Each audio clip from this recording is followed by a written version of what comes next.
Hi hello. മഴക്കാലത്ത് ചില ആൾക്കാർക്കെങ്കിലും ഉണ്ടാകുന്ന ഒരു പ്രശ്നമാണ് കുഴിനകം എന്നത്. അപ്പോൾ അതിനുള്ളൊരു സൊല്യൂഷനായിട്ടാണ് ഞാൻ ഇന്നിവിടെ വന്നിട്ടുള്ളത്. ഇതാണ് കുഴിനകപ്പാല.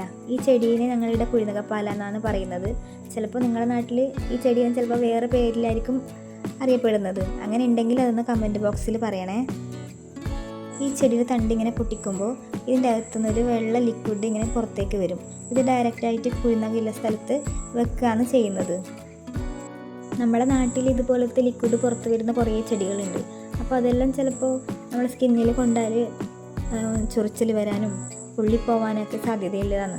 പക്ഷേ ഇതിന് അങ്ങനത്തെ ഒരു സൈഡ് എഫക്റ്റും ഇല്ല. ഇതിൻ്റെ ഉപയോഗം എങ്ങനെയാണെന്നും കൂടി ഞാൻ ഈ വീഡിയോയിൽ കാണിക്കുന്നുണ്ട്. ചെടി വീട്ടിലേക്ക് പറിച്ചു കൊണ്ടുപോയിട്ട് വെക്കാൻ വേണ്ടിയിട്ട് പറ്റില്ല. എന്താ പറഞ്ഞാൽ ഇതിൻ്റെ പാല്, അതായത് ഈ വെള്ള ലിക്വിഡില്ലേ, അത് പെട്ടെന്ന് പോവും. അപ്പോൾ ഇത് ഉള്ള സ്ഥലത്തേക്ക് തന്നെ വന്നിട്ട് അവിടുന്ന് പറിച്ചിട്ട് വെക്കുകയാണ്, ഇതുപോലെ വെക്കുകയാണ് വേണ്ടത്. ചില ആളുകൾക്ക് കുഴിനകം ഉണ്ടായിക്കഴിഞ്ഞാൽ കുറച്ച് ദിവസം കഴിയുമ്പോൾ അത് നീര് വെക്കും. അങ്ങനെ നീര് വെച്ച് കഴിഞ്ഞിട്ട് ഇത് വെച്ചിട്ട് കാര്യമില്ല. തുടക്കത്തിൽ തന്നെ വെക്കാൻ വേണ്ടിയിട്ട് ശ്രദ്ധിക്കണം. ഇപ്പോഴും കുഴിനകം വന്നു കഴിഞ്ഞാൽ അമ്മേരെല്ലാം മരുന്ന് ഇത് തന്നെയാണ്. അമ്മേരെ മാത്രമല്ല, ഇതറിയുന്ന ഏകദേശം ആൾക്കാരെയും മരുന്ന് ഈ കുഴിനകപ്പാല തന്നെയാണ്. അപ്പോൾ ഇത്രയേ ഉള്ളൂ ഇന്നത്തെ എൻ്റെ വീഡിയോ ഇഷ്ടമായി ലൈക്ക് ചെയ്യുക. ചാനൽ ആദ്യമായിട്ട് കാണുന്നവരുണ്ടെങ്കിൽ സബ്സ്ക്രൈബ് ചെയ്ത് സപ്പോർട്ട് ചെയ്യണേ.